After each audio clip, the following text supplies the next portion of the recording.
இன்னைக்கு நம்ம பார்க்க போறது ரொம்ப வித்தியாசமான ஒரு ஃபேண்டசி கதை பத்தி தான் பார்க்க போறோம். படத்துல ஏகப்பட்ட அடல்ட் சீன்ஸ் எல்லாம் இருக்கறனால கண்டிப்பா இது ஃபேமிலி ஆடியன்ஸ்க்கான படம் இல்ல. இப்படிப்பட்ட ஸ்டோரிஸ் எல்லாம் எனக்கு பிடிக்காது அப்படிங்கறவங்க தாராளமா இந்த வீடியோவை ஸ்கிப் பண்ணிக்கலாம். இந்த படத்தோட பேரை நான் கீழே கமெண்ட்ல மென்ஷன் பண்றேன். இந்த கதையோட ஸ்டார்டிங் சீன்லயே அப்படியே மறக்காம இந்த வீடியோக்கு ஒரு லைக் போட்டுருங்க. ஒரு பொண்ணு ஒரு ஜெயில் மாதிரி இருக்கக்கூடிய ஒரு இடத்துல கட்டி போட்டிருக்காங்க. அவ தன்னை காப்பாத்த சொல்லி அங்க இருக்கிறவங்க கிட்ட கதறா. ஆனா சுத்தி முத்தி பார்த்தா கடல் மட்டும்தான் இருக்கு. ஒரு மனுஷனை கூட அந்த இடத்துல காணோம். இப்படியே கட் பண்ணா ஒரு பிளாஷ்பேக் ஸ்டோரியை காமிக்கிறாங்க. இந்த கதையோட ஹீரோவும் ஹீரோயினும் தனியான ஒரு இடத்துல நின்னு பேசிக்கிட்டு இருக்காங்க. ஹீரோ வந்து ஒரு படகு ஓட்டுறவன். அந்த கடல்ல மீன் பிடிக்கிறது தான் அவனோட தொழிலா இருக்கு. அப்படி இருக்கக்கூடிய சூழ்நிலையில அதே கிராமத்தை சேர்ந்தவங்க தான் இந்த படத்தோட ஹீரோயின் லவரா இருக்க கூட கூடிய ஹீரோ கிட்ட என்ன சொல்லிக்கிட்டு இருக்கானா, அவளோட மேல் படிப்புக்காக இங்க இருந்து டவுனுக்கு போறதாகவும் அதுக்கு ஏகப்பட்ட செலவாகும் அப்படிங்கிற எல்லா விஷயத்தையும் ஹீரோ கிட்ட ஹீரோயின் சொல்லிக்கிட்டு இருக்காங்க. அப்போ ஹீரோயின் சொல்றானா, நீ எதுக்காக படிக்கணும்னு சொல்லி ஆசைப்படுற? இங்க இருக்கிறவங்க எல்லாருமே மீன் பிடிச்சு ஒரு அமைதியான வாழ்க்கைய சந்தோஷமா அவங்களுக்கு ஏத்த மாதிரி வாழ்ந்துகிட்டு தான் இருக்காங்க. இப்படி இருக்கக்கூடிய சூழ்நிலையில நீ மட்டும் எதுக்காக போய் தனியா படிச்சு அங்கேயே செட்டில் ஆகணும்னு சொல்லி ஆசைப்படுறாங்க மாதிரி ஹீரோ ஹீரோயின் கிட்ட கேக்குறேன். அப்போ ஹீரோயின் சொல்றானா,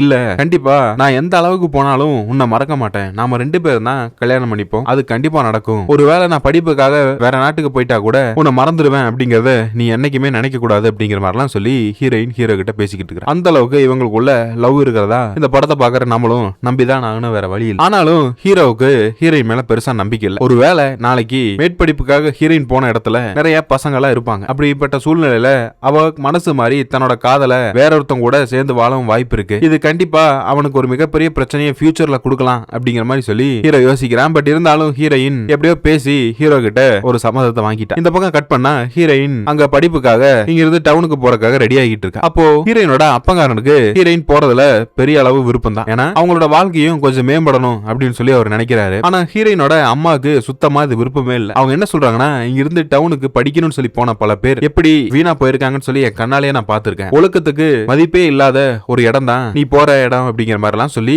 ஹீரோயினோட அம்மா சொல்லிக்கிட்டு இருக்காங்க. அப்போ ஹீரோயின் என்ன சொல்றானா, படிப்பு தான் ஒரு மனுஷனுக்கு ஒரு லக்ஸரியான ஒரு லைஃப் ஸ்டைல கொடுக்கும். அவங்க நினைச்ச மாதிரியான பணத்தையும் சம்பாதிக்க முடியும் அப்படிங்கிற மாதிரி எல்லாம் சொல்ல இது ஹீரோயினுக்கும் அவளோட அம்மாவுக்கும் மிகப்பெரிய வாக்குவாதத்தை ஏற்படுது. என்னோட சந்தோஷம் தான் என்னோட வாழ்க்கையில முக்கியம். அதைத்தான் நான் பார்க்கணுமே தவிர அம்மாவுக்கு என்ன பிடிக்கும் அப்பாவுக்கு என்ன பிடிக்கும் அப்படிங்கறதெல்லாம் பார்த்து என் வாழ்க்கையை அழிச்சுக்க முடியாது அப்படிங்கிற மாதிரிலாம் ஹீரோயின் பேச ஒரு கட்டத்துல அவளோட அம்மாவுக்கு ஹீரோயின் மேல அளவு கடந்த கோபம் வந்துடுது. ஒரு கட்டத்துல அவன் மூஞ்சிலேயே பலார்னு 2 அரை அரைஞ்சிடறாங்க. ஹீரோயின் இந்த அவமானம் தாங்க முடியாம மறுபடியும் அவ வீட்டுக்கே போயிடுறான். நான் படிக்கிறதுக்கும் போகல எங்கேயும் போகல அப்படிங்கிற மாதிரி சொல்லிட்டு இங்க வர ஸ்ட்ரைட்டா ஹீரோயின் ஹீரோவை தான் பார்க்க வரா. அப்ப அவன் என்ன சொல்றானா, நீ உன்னோட அம்மா இவ்வளவு பேசிட்டாங்களே இப்படி நடந்துக்கிட்டாங்களே அப்படிங்கிற மாதிரி எல்லாம் சொல்லி வருத்தப்படாத. கண்டிப்பா உன்னை நான் வந்து ஹையர் ஸ்டடிஸ்க்கு அனுப்பி வைக்கிறேன். அது என்ன மாதிரியான பிரச்சனை வந்தாலும் சரி அப்படிங்கிற மாதிரி எல்லாம் சொல்லிட்டு ஹீரோ சொல்றான். ஏன்னா ஹீரோயினோட அம்மா வந்து இவங்களுக்கு தேவையான அந்த பணத்தை கொடுக்க மாட்டேன் அப்படிங்கிற மாதிரி அவங்க சொல்லிருப்பாங்க. ஹீரோயின் வந்து நல்ல மார்க் எடுத்திருப்பா, அதனால ஸ்காலர்ஷிப்ல தான் அங்க படிக்கிறதுக்கு போறா. பட் இருந்தாலுமே அங்க தங்கி இருக்கக்கூடிய செலவு அப்படிங்கிறது அது ஹீரோயின் அடவான ஓன் செலவு மட்டும்தான். இதுக்காகத்தான் ஹீரோ வந்து ஹீரோயின் கிட்ட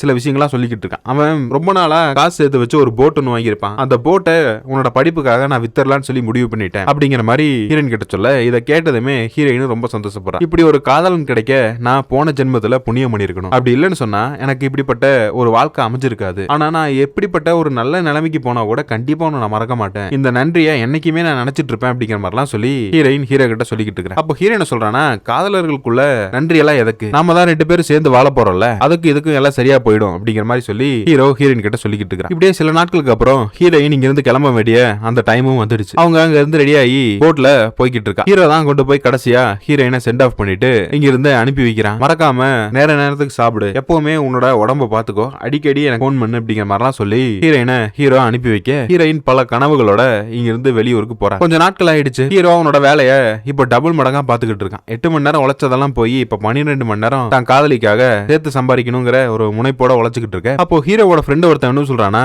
இதே மாதிரிதான் என்னோட ஒய்ஃபையும் நான் படிக்கணும்னு சொல்லி அனுப்பி வச்சேன். ஆனா நான் நினைச்ச மாதிரி அது நடந்துச்சா இல்ல. அங்க அவ போனதுக்கு அப்புறம் அவ காலேஜ்ல சேர்ந்த ஒருத்தன் கூட லவர் ஆகி கடைசியில என்ன கழட்டி விட்டுட்டு அவனை கல்யாணம் பண்ணிக்கிட்டு போயிட்டான். நான் உனக்கும் அதே தான் சொல்றேன். இந்த பெண்களை நீ எப்பவுமே நம்ப கூடாது. அவங்க ஆசையா உங்ககிட்ட பேசுறதெல்லாம் காதல்னு சொல்லி நீ நினைக்கவே கூடாது. அவங்களோட சுயலாபத்துக்காகவும் அவங்களோட எதிர்காலத்துக்காகவும் எந்த அளவுக்கும் செய்யக்கூடிய ஆட்கள் தான் இந்த பெண்கள் எல்லாருமே அப்படிங்கிற மாதிரி சொல்லி ஹீரோக்கு அவனோட ஃப்ரெண்ட் ஒருத்தவன் அட்வைஸ் பண்ணிக்கிட்டு இருக்கான். அப்போ ஹீரோ சொல்றானா, நீ நினைக்கிற மாதிரி எல்லாருமே அப்படி இருக்க மாட்டாங்க. அதுலயும் குறிப்பா என்னோட டார்லிங் அப்படி கிடையாது. அவ எப்போதும் என்னோட சைடு தான் நிப்பா. நாளைக்கு கல்யாணம் பண்ணி 10 குழந்தை பிறந்தாலும் கூட அப்பயும் அவளுக்கு என் மேல இருக்கிற அந்த ஃபீலிங்ஸ் காதல் எல்லாம் போகவே போகாது அப்படிங்கிற மாதிரி அநியாயத்துக்கு நம்பிக்கையா ஹீரோ பேசிக்கிட்டு இருக்கான். சாதாரணமா ஒருத்தன் உண்மையா ஒரு பொண்ணை காதலிக்கிறானா எல்லாருக்குமே இருக்கக்கூடிய ஒரு நம்பிக்கை தான். அதுதான் ஹீரோவோட ஹீரோவோட இந்த பேச்சோட வெளிப்பாடுன்னு வச்சுக்கலாம். இப்படியே கொஞ்சம் நாட்கள் கடந்து போகுது. ஹீரோயினுக்கு ஹீரோ போன் பண்றான். இப்பெல்லாம் நீ முதல் மாதிரி எனக்கு போன் பண்றதே இல்ல அப்படிங்கிற மாதிரி சொல்லி கேட்க, அப்போ ஹீரோயின் சொல்றானா, என்ன பண்றது, எனக்கு படிக்கிறக்கே நேரம் சரியா இருக்கு, அது போக இங்க ரூம் ரெண்ட் அதுன்னு சொல்லி எல்லாமே எக்ஸ்பென்சிவா இருக்கு அப்படிங்கிற மாதிரிலாம் ஹீரோயின் ஹீரோ கிட்ட சொல்லிக்கிட்டு இருக்காங்க. அப்போ ஹீரோயின் போன் பேசிக்கிட்டு இருப்பா வீடியோ கால்ல. அந்த சமயம் பார்த்து ஒருத்தன் குளிச்சுட்டு அந்த சைடு போகும்போது, ஹீரோ நீ தங்கி இருக்க அந்த ஹாஸ்டல்ல ஆண்களும் இருக்கிறாங்களா அப்படிங்கிற மாதிரி கேட்க, ஹீரோயின் ஆமாங்கிற. நம்ம கேர்ள்ஸுக்குன்னு சொல்லி ஸ்பெஷலான ஹாஸ்டல் எல்லாம் போய் தங்கணும்னு சொன்னா அங்க நிறைய ஃபீஸ் அதிகமா இருக்கும், இப்படி கோயடா இருக்கக்கூடிய இடத்துல தான் கொஞ்சம் பணம் நம்ம நினைக்கிறது இல்லாம கொஞ்சம் கம்மியா இருக்கும் அப்படிங்கிற மாதிரிலாம் ஹீரோயின் சொல்ல, இப்போ ஹீரோயின் மறுபடியும் பணம் கேட்கற. ஆல்ரெடி அவன் போட்டை வித்து பணம் கொடுத்துருப்பான், இப்போ இன்னும் கொஞ்சம் அவளுக்கு பணம் தேவை இருக்கனால எனக்கு அனுப்ப முடியுமா அப்படிங்கிற மாதிரி கொஞ்சம் சென்டிமெண்டா பேச, ஹீரோ கண்டிப்பா அனுப்பி வைக்கிறேன், நான் இன்னும் கொஞ்சம் பணத்தை சேர்த்து கூட வச்சிருக்கேன், சேவிங்ஸ்ல டெபாசிட் பண்ணி வச்சிருக்கேன், அந்த அமௌண்ட்டையும் எடுத்து உனக்கு படிப்புக்காக நான் அனுப்பி வைக்கிறேன் அப்படிங்கிற மாதிரி சொல்லி பேசிட்டு ஹீரோ போன் கட் பண்றான். இந்த பக்கம் பார்த்தா ஓவர் டைமா ஹீரோ ஒர்க் பண்ணிக்கிட்டு இருக்க. அங்க ஒரு கான்ட்ராக்டர் முதலாளி இருப்பான். நான் உன்னை இப்படி எல்லாம் கஷ்டப்பட்டு பார்த்ததே இல்லையே, எதுக்காக நீ இவ்வளவு வேலை செஞ்சுக்கிட்டு இருக்க, ஏற்கனவே உன்னோட வயசான அப்பா அவர் இருக்காரு, அவரையும் பார்க்கணும்ல, இப்படி எப்பவுமே காதலி காதலின்னு சொல்லி சேர்த்து வச்சிருக்க பணத்தை எல்லாம் அவளுக்காகவே செலவு பண்ணிட்டேன்னு சொன்னா நாளைக்கு நீ ஃபியூச்சருக்கு என்ன பண்ண போற அப்படிங்கிற மாதிரி சொல்லி அவர் கேட்கிறார். அப்போ ஹீரோ சொல்றானா, அவ தான் என்னோட எதிர்காலமே, கண்டிப்பா அவ படிச்சு ஒரு நல்ல நிலைமைக்கு வந்துட்டான்னு சொன்னா என்ன எப்படி அவ கை விட்டுருவா, நான் இவளுக்கு அவ்வளவு ஹெல்ப் பண்ணிருக்கல, அது எல்லாத்தையும் அவன் மறந்துடுவாளா, கிடையாது, அவளுக்குன்னு ஒரு நல்ல ஜாப் கிடைக்கும் போது கண்டிப்பா நான் இன்னைக்கு அவளை எந்த அளவுக்கு பாத்துக்கிறனோ அதை விட ஒரு 2 மடங்கு என்ன சேஃப்டியாகவும் பொருளாதார ரீதியாக கொஞ்சம் பலமாவும் பாத்துப்பா அப்படிங்கிற மாதிரி அந்த கான்ட்ராக்டர் கிட்ட ஹீரோ பேசிக்கிட்டு இருக்கிறார். எனக்கு என்னமோ நடக்கிறது நடக்கட்டும், நான் சொல்லிட்டேன், அதுக்கப்புறம் விருப்பம் அப்படிங்கிற மாதிரி சொல்லிட்டு அவர் போயிடுறாரு. இந்த பக்கம் கட் பண்ணா ஹீரோயினுக்கு போன் பண்றதுக்காக ஹீரோ நின்னுகிட்டு இருக்க. அவன் எவ்வளவு முயற்சி பண்ணியும் அவனுக்கு டவரே கிடைக்கல, ஹீரோயினுக்கு லைனே போகல. அப்போன்னு பார்த்து ஒரு லேடி ஒருத்தி வர, அவளும் அந்த கிராமத்தை சேர்ந்த ஒருத்தி தான். அவளுக்கு ஹீரோ மேல ஒரு தலையா காதல் இருக்கு. அவ வந்து ஹீரோ கிட்ட, நான் உன்னை எத்தனை தடவை ஒன் சைடா காதலிக்கிறங்கிற மாதிரி சொல்லியிருக்கேன், இப்பதான் உன்னோட லவ்வர் இங்க இல்ல, நாம எப்படி இருந்தாலும் அவளுக்கு தெரியவா போகுது அப்படிங்கிற மாதிரிலாம் அவ பேசிக்கிட்டு இருக்க. அப்போ ஹீரோ என்ன சொல்றானா, உன்னோட மைண்ட் செட்டே ரொம்ப தப்பா இருக்கு, நீ நினைக்கக்கூடிய மாதிரியான ஆள் நான் கிடையாது, எனக்கு எப்பவுமே என்னோட காதலி தான் முக்கியம், அவளுக்காக நான் எதையும் செய்வேன், அதையும் தாண்டி இந்த காதல் அப்படிங்கிறது 2 பேருக்குள்ள இருந்தா மட்டும்தான் அது உண்மையான காதல், இப்படி பல பேர் மேல வர்றது அது காதலே இல்ல, அதுக்கு பேர் வேற அப்படிங்கிற மாதிரி சொல்லிட்டு, நீ நினைக்கக்கூடிய மாதிரியான ஆள் நிறைய பேர் இந்த ஊருக்குள்ளே சுத்திக்கிட்டு இருக்கான், அதுல எவனோ ஒருத்தன் நீ கரெக்ட் பண்ணிக்கோ, என்ன விட்டுரு அப்படிங்கிற மாதிரி சொல்லி ஹீரோ இவனா ஒரு தலையா காதலிச்ச ஒரு பெண்ணுக்கு அட்வைஸ் பண்ணிட்டு போறான். இந்த காலத்துல இப்படி ஒருத்தர் இருக்காங்கிறது ஆச்சரியமா இருக்கு. அப்படியே கட் பண்ணா சில நாட்களுக்கு அப்புறம் ஹீரோயினுக்கு பர்த்டே வருது. அவளை சர்ப்ரைஸா சந்திக்கலாம் அப்படிங்கறதுக்காக ஹீரோ ஹீரோயின் இருக்கக்கூடிய அந்த ஹாஸ்டலுக்கு போறான். அப்படி அங்க போன இடத்துல ஹீரோயினை அவன் கூட படிச்சிட்டு இருக்கிற பையன் ஒருத்தன் கார்ல கொண்டு வந்து டிராப் பண்றான். அத ஹீரோ பாக்குறான். பட் ஹீரோயினுக்கு ஹீரோ இங்க வந்திருப்பான் அப்படிங்கிறது அவங்களுக்கு பெருசா நினைக்கவே இல்லை. இவனை பார்த்ததுமே ஹீரோயின் பயங்கரமா ஷாக் ஆகுறா. நீ எவ்வளவு பணத்தை செலவு பண்ணி இங்க வந்து எனக்கு பர்த்டே சர்ப்ரைஸ் கொடுக்கறதுக்காக வந்திருக்கு, ஆனா அது வேஸ்ட் ஆஃப் மணி, இவ்வளவு பணத்தை யாராவது ஒரு சின்ன சர்ப்ரைஸ்க்காக வேஸ்ட் பண்ணுவாங்களா அப்படிங்கிற மாதிரி அவ ஹீரோவுக்கு அட்வைஸ் பண்றா. ஒரு நல்ல காதலி என்ன சொல்லிருக்கலாம்னா, நீ என்ன இவ்வளவு தூரம் பார்க்க வந்தா எனக்கு ரொம்ப ஹாப்பியா இருக்கு அப்படிங்கிற மாதிரி சொல்லியிருந்தா பரவாயில்ல, எதுக்காக வீண் செலவு பண்ணிட்டு வந்திருக்க அப்படிங்கிற மாதிரி ஹீரோயின் சொன்னது ஹீரோவுக்கு கொஞ்சம் மனசு வருத்தமா இருக்கு. ஏன்னா தன்னோட காதலியை பாக்குறதுக்காக தான் அவன் இவ்வளவு செலவு பண்ணிட்டு வந்திருப்பான். அப்படி இருக்கக்கூடிய சூழ்நிலையில இவ இப்படி பேசுனது ஹீரோவுக்கு கொஞ்சம் மனசு நெருடலா இருக்கு. ஒருவேளை ஹீரோயினோட ட்ராக் மாறிடுச்சோ, இப்ப கார்ல கொண்டு வந்து டிராப் பண்ணிட்டு போனால அவன் கூட இது ஹீரோயினுக்கு ஏதாவது கனெக்ஷன் இருக்குமோ அப்படிங்கிற மாதிரிலாம் பேசிக்கிட்டு இருக்க. அப்போ ஹீரோயின் சொல்றானா, இல்ல நீ நினைக்கிற மாதிரிலாம் இல்ல, அவன் என் கூட படிக்கக்கூடிய ஒரு கொலீக், அவ்வளவுதான், மத்தபடி எங்களுக்குள்ள எந்த ஒரு ஃபீலிங்ஸும் கிடையாது, நீ தப்பா புரிஞ்சுக்காத, எப்பவுமே நம்ம 2 பேரோட காதல் மட்டும்தான் உண்மையானது அப்படிங்கிற மாதிரிலாம் ஹீரோயின் வசனம் பேசிக்கிட்டு இருக்காங்க. அப்படியே ஹீரோயினோட ரூம்லயே ஹீரோ அன்னைக்கு ஸ்டே பண்றான். சில பல ரொமான்ஸ் எல்லாம் முடிச்சதுக்கு அப்புறம் காதலியை விட்டு பிரிய மனசு இல்லாம ஹீரோ திரும்புறான். போறதுக்கு முன்னால அவன் கையில இருக்கக்கூடிய கொஞ்சம் பணத்தையும் கொடுத்துட்டு ஹீரோ இருந்து போக, இன்னும் கொஞ்ச நாள்ல ஹீரோயினோட அந்த காலேஜ் லைஃப் முடிஞ்சிடும். அதுக்கப்புறம் அவளுக்கு ஒரு நல்ல ஜாப் கிடைச்சிச்சுன்னா நான் உன்னை பத்திரமா பார்த்துப்பேன் அப்படிங்கிற மாதிரி சொல்லி ஹீரோயின் இவனை வழி அனுப்பி வச்சுட்டு அவளோட ஹாஸ்டலுக்கு போயிடுறான். சில நாட்கள் கடந்து போயிடுது. ஹீரோயின் ஹீரோவுக்கு போன் பண்றாங்க. என்னன்னா அவங்க எக்ஸாம்ல ஃபெயில் ஆயிட்டாங்க. அது ஒரு மேஜரான எக்ஸாம்ல ஃபெயில் ஆயிட்டதுனால அவளுக்கு அந்த ஸ்காலர்ஷிப் கவர்மெண்ட் ஸ்பான்சர் பண்ணிருப்பாங்கல்ல, அது முழுக்க முழுக்க கேன்சல் ஆயிடுச்சு. இனி வந்து நான் மேனேஜ்மெண்ட் சீட்ல தான் படிக்கணும், அப்படிப்பட்ட ஒரு சூழ்நிலைக்குள்ள தள்ளப்பட்டுட்டேன் அப்படிங்கிற மாதிரி சொல்லி ஹீரோயின் ஃபீலிங் பண்ணி அழுதுகிட்டு இருக்கா ஹீரோ கிட்ட. ஹீரோவால என்ன பண்றனே தெரியல. நான் காதலியை வேற கண்டிப்பா உன்னை படிக்க வச்சிருவேன், எவ்வளவு செலவானாலும் நான் பாத்துக்கிறேன் அப்படிங்கிற மாதிரி சொல்லியிருப்பான். இப்படிப்பட்ட ஒரு பொருளாதார நெருக்கடியில இருக்கக்கூடிய ஒரு சூழ்நிலை வரும்னு சொல்லி அவன் நினைச்சே பார்த்திருக்க மாட்டான். சரி, இதுக்காக என்ன பண்ணலாம் அப்படின்னு யோசிக்கும் போது நைட் டைம்ல இங்க ஹார்பர்ல சில பொருட்கள் எல்லாம் கடத்துவாங்க கஸ்டம்ஸ்க்கு தெரியாம. இந்த மாதிரியான தொழில பண்ணலாம்னு சொல்லிட்டு ஹீரோ அங்க இருக்கிற அவன் ஃப்ரெண்ட்ஸை கூப்பிட அவங்க யாருமே வரல. அப்படி யாருமே சப்போர்ட் இல்லைனாலும் பரவாயில்ல, தானே போகலாம் அப்படிங்கிற மாதிரி சொல்லி அவன் முடிவெடுக்க, அப்போ ஹீரோவோட அப்பா அங்க வர, இங்க பாடுறா மகனே, அந்த மின்னல் எந்த அளவுக்கு அடிச்சுக்கிட்டு இருக்குன்னு சொல்லி, இப்படிப்பட்ட சூழ்நிலை நீ போனேன்னு சொன்னா நாளைக்கு உனக்கு ஏதோ ஒண்ணாச்சுன்னு சொன்னா எந்த ஒரு பொண்ணும் உனக்கு வந்து உதவ மாட்டான். அவ வந்து உன்னோட மனைவியே கிடையாது, அவ வந்து ஒரு காதலி. காதலி எப்ப வேணாலும் இன்னொருத்தனுக்கு மனைவியா போயிடலாம். அதனால நீ இப்படிப்பட்ட ரிஸ்க் எடுக்கிறதெல்லாம் தவிர்த்துக்கோ, அதுதான் உனக்கு நல்லது அப்படிங்கிற மாதிரி ஹீரோவோட அப்பா அட்வைஸ் பண்றாரு. ஆனா ஹீரோ காதலுக்கு முன்னால எதுவுமே பெருசா தெரியாது அப்படிங்கிற மாதிரி அவனுக்கு தன்னோட காதலியோட அந்த படிப்பு மட்டும் தான் பெருசா இருக்கு. எல்லா பிரச்சனைகளையும் தாண்டி அவன் அந்த போட்டுக்கு போறான். அடுத்த அடுத்த நாள் காலையில அங்க நிறைய டூரிஸ்ட் கைட்ஸ் எல்லாம் வருவாங்க. அப்படி வந்த இடத்துல ஒருத்தன் இப்போ ஆண்களே காதலிக்கிற ஒரு குரூப் எல்லாம் இருக்குல்ல, அப்படிப்பட்ட ஒருத்தவன் ஹீரோ கண்ணில் மாட்டான். நான் உங்க கூட போட்ல டிராவல் பண்ணணும்னு சொல்லி ஆசைப்படுறேன்னு சொல்லிட்டு ஹீரோவை அந்த இடத்துக்கு கூட்டு போய் அவன் இவங்கிட்டயே தப்பா நடந்துக்க ட்ரை பண்ண. ஆனா இது ஒரு ஒழுங்கீனமான செயல் அப்படிங்கிறது ஹீரோவுக்கு தெரிஞ்சாலும் தன்னோட காதலுடைய படிப்புக்காக அவங்கிட்ட ஒரு டீலிங் பேசுறான். நீ நான் கேட்ட மாதிரி இவ்வளவு பணத்தை கொடுத்தேன்னு சொன்னா நீ என்ன சொன்னாலும் நான் கேட்கறேன் அப்படிங்கிற மாதிரி ஹீரோ சொல்ல அவனும் சரின்னு சொல்லி அந்த பணத்தை கொடுத்துட இந்த பணத்தை எல்லாம் கொண்டு போய் ஹீரோயினோட படிப்புக்காக ஹீரோ அனுப்பி வச்சிடறான். இப்படியே சில நாட்கள் கடந்து போயிடுது. ஹீரோயினும் அந்த கிராஜுவேஷன் எல்லாம் முடிச்சு இப்போ ஊருக்கு திரும்புறான். ஹீரோயினை பார்க்கணும் அப்படிங்கறக்காக எல்லாருக்கும் முன்னாலேயே அந்த போட்டுக்கு ஹீரோ வந்துட்டான். இந்த போட்ல இருந்து இன்னும் இந்த கடலை தாண்டி போனா மட்டும்தான் ஹீரோயின் இருக்கக்கூடிய அந்த கிராமத்துக்கு போக முடியும். அப்போ ஹீரோயின் மேல ஒருத்தன் சாஞ்சுக்கிட்டே வந்திருப்பான். அதை பார்த்ததுமே ஹீரோவுக்கு டென்ஷன் ஆகி அவனை காது மேலேயே பலார்னு ஒரு அறைய விட ஹீரோயின் இதை தடுக்கிறான். அவன் சும்மா தானே இருந்தான், அதுக்கெல்லாம் ஏன் ஒரு பெரிய விஷயமா எடுத்து சண்டை போட்டுக்கிட்டு இருக்கேன்னு சொல்லி சமாதானப்படுத்தி ஹீரோவை கூட்டிட்டு போக ஹீரோயின் அந்த கிராமத்துக்கு வந்துட்டான். ஹீரோயினை பார்த்ததுமே அங்க இருக்கிற எல்லாருக்குமே ரொம்ப சந்தோஷம். அதுலயும் குறிப்பா ஹீரோயினோட அம்மா என்ன சொல்லிருப்பாங்கன்னா ஹீரோயின் படிக்க போனதே அவங்களுக்கு பெரிய அளவு விருப்பம் இருந்திருக்காது. ஆனா இப்போ இந்த ஊர்ல இருக்கிற எல்லாருமே ஹீரோயினை மதிக்கிறாங்க. ஏன்னா பெரும்பாலும் இருக்கிறவங்க அதிகப்படியா படிச்சது இல்ல, ஹீரோயின் படிப்புக்காக இவ்வளவு தூரம் போய் தன்னோட வருஷத்தையும் வாழ்க்கையும் வீணாக்கி படிச்சுட்டு வந்திருக்காங்களேன்னு சொல்லி. இப்படிப்பட்ட சூழ்நிலையில கரெக்டா ஹீரோ என்ன பண்றானா அவன் பாக்கெட்ல ஒரு கோல்டு ரிங் ஒன்னு வச்சிருப்பான். அதை எடுத்து இங்க இருக்கிற எல்லா மக்களுக்கு முன்னாலையும் நாம 2 பேரும் கல்யாணம் பண்ணிக்கலாமா அப்படிங்கிற மாதிரி சொல்லி ஹீரோயின் கிட்ட கேட்க அப்போ ஹீரோயின் முதல்ல என்ன சொல்லிருப்பா, படிக்கிறதுக்கு போறதுக்கு முன்னால நான் உன்னை கல்யாணம் பண்ணிக்கிறேன் அப்படிங்கிற மாதிரி சொல்லிருப்பா. ஆனா இப்போ ஹீரோயின் என்ன நினைச்சான்னு தெரியல, கண்டிப்பா முடியாது, என்னால எனக்கு அதுக்கு விருப்பம் இல்ல அப்படிங்கிற மாதிரி சொல்லி அங்க இருந்து ஹீரோயின் எழுந்து போயிடுறா. இதை பார்த்ததுமே ஹீரோயினோட அம்மாவுக்கு கூட மனசு ரொம்ப சங்கட்டமா இருக்கு. ஏன்னா அவங்க கூட பொருளாதார ரீதியா ஹீரோயினுக்கு பணம் கொடுத்து உதவல. ஹீரோயின் முழுக்க இன்னைக்கு படிச்சு இங்க வந்திருக்கான்னு சொன்னா அதுக்கு காரணம் ஹீரோ தான். அவன் கொடுத்த அந்த பணத்தை வச்சுதான் ஹீரோயின் இந்த அளவுக்கு படிச்சு வந்திருக்காங்க. அப்படிப்பட்ட ஒரு சூழ்நிலையில தன்னோட பொண்ணு தனக்கு உதவுன ஒருத்தனை நன்றியே இல்லாம மறந்தாலே அப்படிங்கிற மாதிரி சொல்லி அம்மா நினைக்கிறாங்க. அப்போ ஹீரோ தனியா ஹீரோயினை பார்த்து என்னாச்சு, நீ என்ன மறந்துட்டியா, நமக்குள்ள இருந்த காதல்லாம் அவ்வளவுதானா, ஒருவேளை வேற யாரோ ஒருத்தங்கள உன்னோட ஃபியூச்சர் லவ் பார்ட்னரா சூஸ் பண்ணிட்டியா இப்படிங்கிற மாதிரிலாம் ஹீரோ கேட்க ஹீரோயின் எந்த ஒரு பதிலுமே பேசல. ஆனா நம்ம 2 பேரும் கல்யாணம் பண்ணிக்க முடியாது, கண்டிப்பா அதுக்கு வாய்ப்பே இல்லை அப்படிங்கிற மாதிரி சொல்ல ஹீரோயினோட கால்ல விழுந்து அழுகாத குறையா கெஞ்சற. பட் ஹீரோயின் கண்டுக்காம அங்கிருந்து போயிடுறா. அப்போ ஹீரோயினோட அம்மா என்ன சொல்றாங்கன்னா நீ செஞ்ச செயல் ஒரு மிகப்பெரிய நன்றி கெட்ட ஒரு துரோகமா தான் நான் பாக்குறேன். அவன் உனக்காக எவ்வளவு தியாகம் பண்ணிருக்கான், எக்கச்சக்கமான பணத்தை கடன் வாங்கி அவனோட போட்டை வித்து தன்னோட வயசான அப்பனை கூட பார்க்காம இவ்வளவு பணத்தை செலவு பண்ணி உன்னை இந்த அளவுக்கு கிராஜுவேஷனா படிக்க வச்சிருக்கான்னு சொன்னா அதுக்கு நீ எந்த அளவுக்கு நன்றியா இருக்கணும். அவன் காதல நீ இப்படி முழுக்க மறந்துட்டியே, இதெல்லாம் தப்பு தானே அப்படிங்கிற மாதிரி சொல்லி இந்த அம்மாக்காரி அட்வைஸ் பண்றாங்க. ஆனா அப்பங்காரன் அப்படியே ஆப்போசிட்ல என்ன சொல்றாருன்னா என் பொண்ணு பண்ணுல என்ன தப்பு இருக்கு, அவ படிச்ச படிப்புக்கும் அவ திறமைக்கும் ஏத்த மாதிரியான ஒரு லைஃப் பார்ட்னரை தான் அவன் சூஸ் பண்ண முடியும். இங்க கடல்ல மீன் பிடிச்சிட்டு போட் ஓடிட்டு இருக்கிற ஒருத்தனை எப்படி அவனால காதலிக்க முடியும் அப்படிங்கிற மாதிரி சொல்லி இந்த அப்பங்காரன் பேசுறான். ஆனா அம்மாக்காரி ஹீரோயின் கிட்ட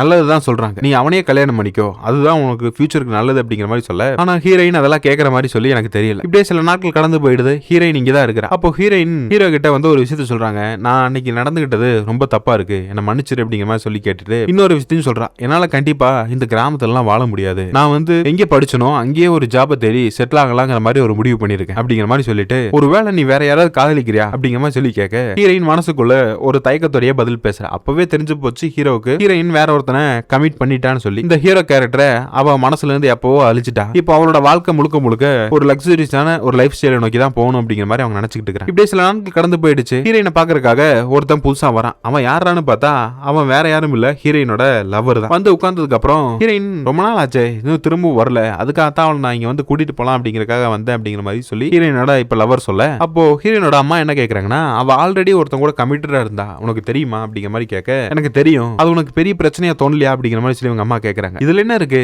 ஒருத்தங்களுக்கு பிடிச்சவங்க கூட வாழ்றாங்க, பட் எட்டாகலன்னு சொன்னா விட்டுட்டு வேற ஒருத்தங்களை கல்யாணம் பண்ணிக்கிறது ஒன்றும் பெரிய தப்பு இல்ல அப்படிங்கிற மாதிரி சொல்லி இந்த லவர் பேசுறான். இவன மாதிரி பாய் பெஸ்டிகள் ஊருக்கு பல பேர் இருக்கிறாங்க, அது இயல்பான ஒரு விஷயம் தான் வச்சுக்கு. ஆனா இந்த அம்மாக்காரி எவ்வளவோ அட்வைஸ் பண்ணியும் கூட அவன் அதுல இருந்து தப்பா நினைக்கிற மாதிரி தோணல. அப்போ ஹீரோயின் எங்க அப்படிங்கிற மாதிரி கேட்க அவ ஆல்ரெடி அங்கதான் ஹாஸ்டலுக்கு தான் வர ஸ்டே பண்ண போறங்கிற மாதிரி சொன்னா நீ என்ன இங்க இப்போ அவளை காணுங்கிற மாதிரி சொல்ல. அப்போ ஹீரோயின் இங்க மிஸ் ஆயிட்டா, அவ இங்க வரல அப்படிங்கிறது உங்களுக்கு நல்லாவே தெரியும். பேசாம நம்ம ஹீரோயினோட லவர் ஹீரோ இருக்கால அவங்ககிட்ட போய் கேட்டா தெரியும் சொல்லி இந்த அம்மா அப்பான்னு சொல்லி 3 பேரும் போய் கேக்குறாங்க. என் பொண்ணு உனக்கு பண்ணது மிகப்பெரிய துரோகம் தான், அது எனக்கு நல்லாவே தெரியும், ஆனா அதை நீ மனசுல வச்சுட்டு ஏதாவது அவளை பண்ணிருந்தேன்னு சொன்னா அது மிகப்பெரிய தப்பு, அவளை இங்கே கொண்டு விட்டுடு அப்படிங்கிற மாதிரி சொல்லி அம்மா இவங்கிட்ட கெஞ்சி கேக்குறாங்க. எனக்கு தெரியாதே, கண்டிப்பா அவ இங்க வந்தா அப்படிங்கிறது எந்த ஒரு ஐடியாவும் இல்ல, நான் அவளை பார்க்கவும் இல்ல அப்படிங்கிற மாதிரி சொல்லி ஹீரோ சொல்றான். அப்போ இந்த லவ்வருக்கு ஹீரோ மேல ஒரு டவுட்டா இருக்கு. ஏன்னா அவன் பேசுற விதம் அவன் தோரணை எல்லாமே பொய் சொல்ற மாதிரி இருக்குங்கிற மாதிரி அவன் நினைப்பான். இந்த அம்மாவும் எவ்வளவு பேசி பார்த்தும் ஹீரோ தனக்கு தெரியாது அப்படிங்கிற மாதிரி சொல்லிடுறான். அந்த ஃபர்ஸ்ட் சீன்ல ஹீரோயின் அந்த காலேஜ் முடிச்சு வந்தப்போ ஒருத்தன் ஹீரோ கூட வம்பிழுத்திருப்பான்ல,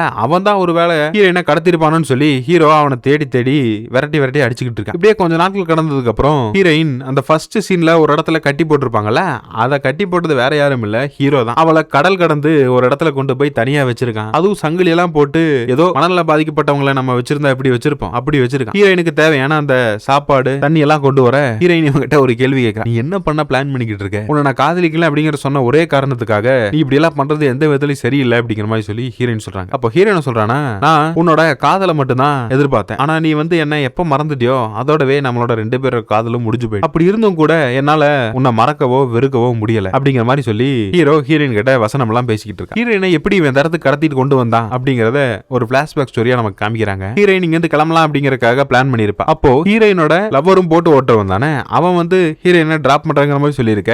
ஹீரோயின் வேணாங்கிற, ஏன்னா நமக்குள்ள தெரிஞ்சோ தெரியாமலோ ஒரு சின்ன மனஸ்தாபம் ஏற்பட்டுருச்சு, அதனால நான் இங்க வேற யாராவது இருந்தாங்கன்னா அவங்கள வச்சு நான் போய்க்கிறேன் அப்படிங்கிற மாதிரி சொல்ல ஹீரோ கட்டாயப்படுத்தி, இல்ல இல்ல நீ அன்னைக்கு பேசினது எல்லாத்தையுமே நானே மறந்துட்டேன், எதுக்காக நீ இன்னுமா ஞாபகம் வச்சுக்கிட்டு இருக்க அப்படின்னு சொல்லி ஹீரோயினை வலுக்கட்டாயமா அவனோட போட்ல கூட்டிட்டு போறான். அவன் எப்பவுமே ஹீரோயினை டிராப் பண்றது கொண்டு போற இடத்தை விட்டுட்டு தனியான ஒரு தீவுக்கு மனிதர்கள் நடமாட்டம் இல்லாத ஒரு இடத்துக்கு கூட்டு வந்துட்டான் அப்படிங்கிறது இப்பதான் நமக்கு தெரிய வருது. அப்போ ஹீரோயின் சொல்றானா, உனக்காக நான் எவ்வளவு தியாகங்கள் பண்ணிருக்கேன் தெரியுமா, அது கொஞ்சம் நிஜம் கிடையாது. என்னோட வயசான அப்பனை கூட கவனிக்காம அந்த ஆளு இப்ப செத்தும் போயிட்டான், அந்த கடைசி கடமையை கூட என்னால நிறைவேற்ற முடியாம போயிடுச்சு. ஆனா இதெல்லாம் எதுக்காக? உனக்கு நான் கொடுத்த அந்த வாக்குறுதிக்காகவும் அந்த காதலுக்காகவும் தான். அந்த காதலுக்காக நான் பண்ணாத விஷயங்களே இல்லைன்னு சொல்லி இவன் சில பல விஷயங்கள்லாம் பண்ணிருப்பான்ல, அது எல்லாத்தையும் கூட ஹீரோயின் கிட்ட வெளிப்படையா சொல்றான். இது எல்லாமே உனக்காக தான், உன்னோட படிப்புக்காக தான். இவ்வளவு தியாகங்களை பண்ண என்ன நீ இப்படி ஒரு கட்டத்துல வேஸ்ட்னு சொல்லி தூக்கி போட்டு போன பாத்தியா, அதை என்னால இப்பவும் ஏத்துக்கவே முடியல அப்படிங்கிற மாதிரி சொல்லி ஹீரோயின் கிட்ட அவன் சொல்லிக்கிட்டு இருக்க. ஹீரோயினுக்கும் இது ஒரு விதத்துல மன வருத்தமா தான் இருக்கு. தன்னோட காதலன் இவனுக்காக இப்படிப்பட்ட செயல்கள்லாம் செஞ்சிருக்கானா அப்படின்னு சொல்லி. அது மட்டும் இல்லாம ஒரு தடவை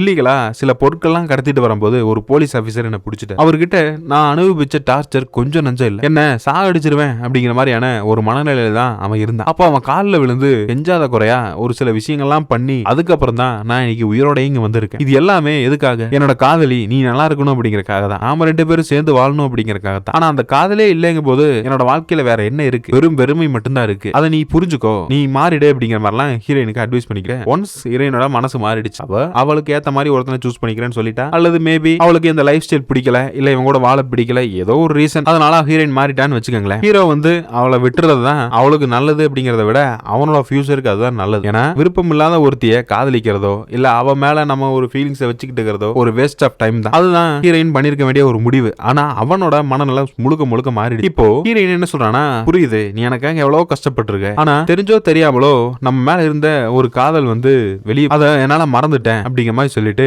ஹீரோயின் இவனுக்கு சொல்லி புரிய வைக்க பாக்குறேன். அப்போ ரெஸ்ட் ரூம் போகணும், என்ன இங்க இந்த செயின்ல இருந்து அவுத்து விடுங்கிற மாதிரி சொல்ல, அப்போ ஹீரோ அந்த செயினை கூட கலட்டல, அந்த கல்லை இவனோட கையில தூக்கிட்டு ஹீரோயினை அப்படியே நடந்து வர சொல்லி அவளோட வேலையெல்லாம் பார்க்க சொல்றான். இவனுக்கு அந்த அளவுக்கு ஹீரோயின் மேல இப்ப நம்பிக்கையே இல்லை. ஆனா ஹீரோயினுமே இவனை எப்படியாவது போட்டு தள்ளிட்டா இங்க இருந்து எஸ்கேப் ஆகணும் அப்படிங்கிற மாதிரியான ஒரு பிளான்ல தான் அவங்க இருக்காங்க. அப்போ ஹீரோயின் சொல்றானா, இங்க இருந்து நான் கிளம்புறேன், கண்டிப்பா நான் திரும்ப வரதுக்கு எப்படியும் இன்னும் ஒரு 2 வாரம் ஆகும், அது வரைக்கும் நீங்க தனியா தான் இருக்கணும் அப்படிங்கிற மாதிரி சொல்லிட்டு ஹீரோயினை விட்டுட்டு போயிடுறான். அந்த சாப்பாடு தண்ணி மட்டும் தான் இப்ப அவங்களுக்கு இருக்கிற ஒரே உணவு. இந்த பக்கம் கட் பண்ணா ஒரு போலீஸ் ஆபீசர் வந்து விசாரிச்சுக்கிட்டு இருக்காரு, ஹீரோயின் காணாம போயிட்டான்னு சொல்லி. அப்போ வேற யார் மேலே உங்களுக்கு சந்தேகம் இருக்கா அப்படிங்கிற மாதிரி கேட்க, அப்போ ஹீரோயினோட அப்பா என்ன சொல்றானா, அந்த ஃபர்ஸ்ட் அந்த காலேஜ் முடிச்சு வந்ததுக்கு அப்புறம் ஒரு பஞ்சாயத்து ஆயிருக்குல ஒருத்தன் கூட, அவன் மேலதான் சந்தேகப்பட்டு ஹீரோ கூட அவனை அடிச்சான் அப்படிங்கிற மாதிரி அவர் சொல்றாரு. ஆனா ஹீரோ வந்து அது முழுக்க முழுக்க செட்டப் பண்ண ஒரு டிராமா மாதிரி, ஒரு வேளை போலீஸ் வந்தா கூட அவனை தான் விசாரிக்கணும், இவனை விசாரிக்க கூடாது அப்படிங்கறக்காக. இந்த லவர், ஹீரோயினோட லவர் ஒருத்தன் இருப்பான்ல, அவன் என்ன சொல்றானா, எனக்கு இந்த ஹீரோ மேலேயும் சந்தேகமா இருக்கு, அவனையும் கொஞ்சம் விசாரிங்க சார் அப்படிங்கிற மாதிரி சொல்லிடுறாங்க. அப்போன்னு பார்த்து கரெக்டா ஹீரோ அந்த இடத்துக்கு வரான். எனக்கு ஹீரோயினோட மொபைல்ல இருந்து ஒரு வாய்ஸ் மெசேஜ் வந்துச்சுன்னு சொல்லி அவளோட குரல்ல ஒரு வீடியோ ரெக்கார்டை எடுத்து காமிக்கிறான். இந்த மாதிரி நான் வெளியே போறேன், என்ன யாருமே தேடாதீங்க, கொஞ்ச நாள் மன நிம்மதிக்காக வேற ஒரு நாட்டுக்கு நான் போறேன், திரும்பவும் வந்துடுவேன் அப்படிங்கிற மாதிரி சொல்லிட்டு அவ போன மாதிரி ஒரு வீடியோவை காமிக்க, இதை பார்த்ததுமே அந்த போலீஸ் ஆபீசர் என்ன சொல்றாருன்னா, ஒரு பொண்ணு காணாம போனா தீர விசாரிச்சு என்ன பிரச்சனைங்கிறத தெரிஞ்சுக்கிட்டு எங்க கிட்ட சொல்லுங்க. இப்ப பாருங்க, இந்த கிராமத்துக்கு வரும்னு சொன்னா நாங்க கடல் கடந்து வந்துரும், எங்க டைம் தான் வேஸ்ட், உங்க பொண்ணு திரும்ப வந்துருவா அப்படிங்கிற சொல்லிட்டு அவன் போயிடுறான். இப்போ ஹீரோ அவனோட ஃப்ரெண்ட்ஸ் கூட சேர்ந்து சரக்கு அடிச்சுக்கிட்டு இருக்க, இன்னுமே அந்த லவ்வருக்கு ஹீரோ மேல சந்தேகம் போகல. அவன் வந்து உள்ளுக்குள்ள விசாரிச்சு பார்க்க ஹீரோயினோட துணி இருக்கும், அவளோட மொபைல் கூட இருக்கும். அவனுக்கு தெரிஞ்சு போச்சு ஹீரோ தான் ஏதோ ஒன்னு பண்ணிருக்கான்னு சொல்லி ஹீரோயின். அப்ப கரெக்டா ஹீரோ உள்ளுக்குள்ள வர அவங்கிட்ட இவன் மாட்டிக்க, 2 பேருக்கும் சண்டை நடக்குது. ஹீரோயினை தாங்கிட்ட இருந்து பிரிச்ச ஒரே காரணம் இவன் தான், இல்லன்னு சொன்னா ஹீரோயின் மறுபடியும் இவன் கூடயே சேர்ந்து வாழ்ந்திருப்பா அப்படிங்கிற கோவத்துல ஹீரோ இவனை அங்கேயே போட்டு தள்ளிட அவனை கடல்ல தூக்கி போட்டுறான். அப்படியே கட் பண்ணா ஒரு 2 வாரத்துக்கு அப்புறம் காமிக்கிறாங்க, ஹீரோ ஹீரோயினை பாக்குறதுக்காக இந்த இடத்துக்கு வரான். அவன் கூட இப்போ கையில நிறைய கத்தி கூட இருக்கு. இப்போ எதுக்காக இதெல்லாம் கொண்டு வந்திருக்க அப்படிங்கிற சொல்லி ஹீரோயின் கேட்க, என்ன சொல்றானா, இங்க ஒரு வீடு மாதிரி ஒன்னு கட்ட போறேன், இதுல தான் நம்ம காலத்துக்கு வாழ போறோம், இனிமேல் நம்மள யாருமே பிரிக்க முடியாது அப்படிங்கிற மாதிரிலாம் சொல்லி ஹீரோ பேசிக்கிட்டு இருக்க. அப்போ ஹீரோயின் சொல்றாங்கன்னா, கண்டிப்பா நான் திருந்திட்டேன், இனி இதுக்கு மேலயும் நீ பண்ண அந்த தியாகத்தெல்லாம் நான் மறந்துட்டேன் அப்படிங்கிற மாதிரி நினைக்க வேணாம், நம்ம 2 பேரும் சேர்ந்து நிம்மதியா வேற ஒரு இடத்துக்கு போய் வாழ்ந்துக்கலாம் அப்படிங்கிற மாதிரி சொல்லி ஹீரோயின் சொல்றாங்க. ஆனா அது முழுக்க முழுக்க ஹீரோயின் சொல்ற பொய் தான் அப்படிங்கிறது அவளோட முக பாவனையிலே நமக்கு நல்லாவே தெரியுது. அதே சமயம் ஹீரோவும் ஒன்னும் பெரிய அளவுக்கு நல்லவன்லாம் இல்ல. அவனோட மனநிலை இப்ப மாறினதுக்கு அப்புறம் அவனும் கிட்டத்தட்ட ஒரு சைக்கோ மாதிரியா மாறிட்டான் அப்படிங்கிற மாதிரி தான் சொல்லி ஆகணும். அப்போ ஹீரோயின் ஒரு பிளான் பண்றான். என்னன்னா இவனை இந்த ட்ராப்லயே வச்சு இவனை போட்டு தள்ளிட்டு நம்ம இங்க எஸ்கேப் ஆகணும் அப்படிங்கிற மாதிரி ஹீரோயின் ஒரு திட்டத்தை தீட்டிருப்பான். ஆனா அது அவனுக்கு அதை பத்தின ஐடியா முழுக்க முழுக்க இல்ல. ஹீரோவும் ஹீரோயினும் அன்னைக்கு நைட்டு நல்லா படுத்து தூங்கிட்டு இருக்கான். அப்போ கரெக்டா பார்த்து ஹீரோயின் என்ன பண்றானா, அங்க ஒரு கத்தி மாதிரி ஒன்னு இருக்கும், அதை எடுத்து ஹீரோயினோட தலைமையில அடிச்சுட்டு அவ எஸ்கேப் ஆக பாக்க அப்பவும் ஹீரோ இவனை துரத்திக்கிட்டே வர. அங்க ஒரு பெரிய மூங்கில் இருக்கும், அந்த மூங்கில் எடுத்து ஹீரோவோட வயிற்றுலயே ஒரு குத்து குத்திட அவன் அந்த இடத்துல ஸ்பாட்லயே மயக்கம் போட்டு கீழே விழுந்துறான். இப்போ ஹீரோயின் இதுதான் சான்ஸ் சொல்லி அவன் கொண்டு வந்து அந்த கத்தியை வச்சு அவனை அட்டாக் பண்ணிட்டு அங்க இருந்து எஸ்கேப் ஆகலன்னு சொல்லி ஹீரோயின் ஒரு பிளான் பண்ணி ஓடிக்கிட்டு இருக்கான். ஹீரோவால கொஞ்சம் தூரம் ஓடி வர முடிஞ்சது. அதுக்கப்புறம் உடம்புல ஏற்பட்ட ஏற்கனவே காயத்தினால அவன் கீழே விழுந்து அந்த இடத்துல மயங்கி இறந்து போயிடுறான். ஹீரோயின் மட்டும் அந்த தனியான போட்டை பிடிச்சு இப்போ நடுக்கடல்ல ரொம்ப சோகமா அவளோட கவலைகள்லாம் நினைச்சு அழுது புலம்பிக்கிட்டு போய்கிட்டு இருக்கா. அவ பண்ண ஒரு சின்ன தவறுனால அவளோட முழு வாழ்க்கையும் வீணா போனதான் அவன் நினைக்கிறான். இப்படிப்பட்ட எண்டிங்கோட இந்த கதை முடியுது. இதுல யார் பண்ணது மிகப்பெரிய தப்புன்னு சொல்லி நீங்க நினைக்கிறீங்க? ஹீரோயினா இல்ல ஹீரோவா? மறக்காம அந்த கமெண்ட்ல சொல்லுங்க. மீண்டும் ஒரு வித்தியாசமான கதையில வந்து நான் உங்களை சந்திக்கிறேன். தேங்க்யூ, தேங்க்ஸ் ஃபார் வாட்சிங்.